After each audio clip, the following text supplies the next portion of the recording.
1857 నాటి సిపాయిల తిరుగుబాటుకు 10 ఏళ్ల ముందే బ్రిటిష్ పాలకుల నిరంకుశత్వాన్ని ప్రశ్నించి స్వాతంత్ర్యం కోసం పోరాడి ఉరి కొయ్యకు వేలాడిన విప్లవ వీరుడు ఉయ్యాలవాడ నరసింహారెడ్డి.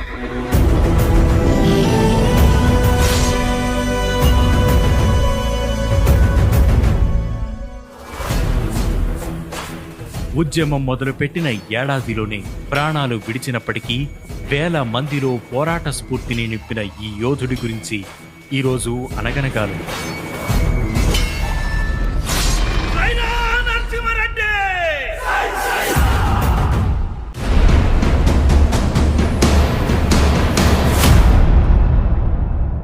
పద్దెనిమిదవ శతాబ్దంలో రాయలసీమలో పాళెగాళ్ల వ్యవస్థ అమల్లో ఉండేది.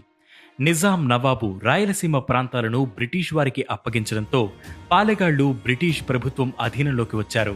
బ్రిటిష్ ప్రభుత్వం వారి ఆస్తులు మాన్యాలపై కన్నేసి వాటిని ఆక్రమించుకునే ఉద్దేశంతో వారి అధికారాలకు కోత విధిస్తూ పాలెగాళ్ల వ్యవస్థను రద్దు చేసి వారికి నెలవారీ భరణాలు ఏర్పాటు చేసింది.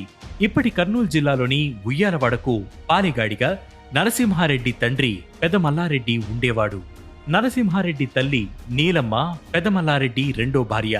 ఆమె తండ్రి జయరామరెడ్డి కూడా జమీందారే. అతనికి కొడుకులు లేకపోవడంతో మనవడు నరసింహారెడ్డిని దత్తత తీసుకున్నారు. జయరామరెడ్డి మరణం తర్వాత అతడి వారసుడైన నరసింహారెడ్డికి భరణం ఇచ్చేందుకు బ్రిటిష్ ప్రభుత్వం నిరాకరించింది. అంతేకాదు, భరణం కోసం తన అనుచరుణ్ణి పంపిస్తే అక్కడి తహసీల్దార్ చాలా అవమానించి పంపించాడు. ఆ అవమానం నరసింహారెడ్డిలో ఉద్యమ కాంక్షను పెంచింది. ఇతర పాలెగాళ్లను కూడగట్టుకుని 500 మంది బోయ సైన్యంతో కలిసి 1846 జూలై 10న బ్రిటిష్ ట్రెజరీపై దాడి చేసి 805 రూపాయలు 10 అణాల 4 పైసలను కొల్లగొట్టారు.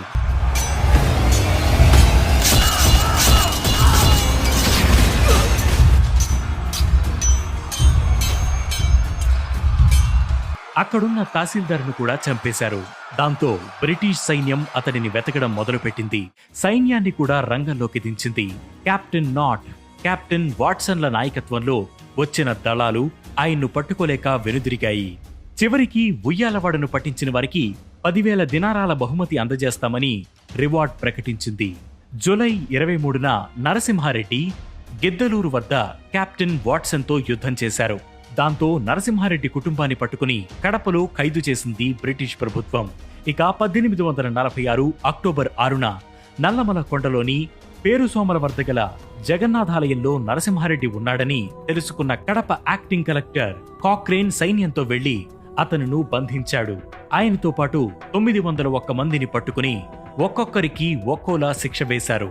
నరసింహారెడ్డి ప్రభుత్వంపై తిరుగుబాటు చేశాడని, హత్యలు దోపిడులకు పాల్పడ్డాడని, అతడు దోపిడీ దొంగని బ్రిటిష్ స్పెషల్ కమిషనర్ తీర్పునిచ్చి అతనికి ఉరిశిక్ష వేస్తున్నట్లు ప్రకటించారు. 1847 ఫిబ్రవరి 22 ఉదయం 7 గంటలకు కలెక్టర్ కాక్రేన్ సమక్షంలో ప్రజలందరూ చూస్తుండగానే బహిరంగంగా ఉరితీశారు.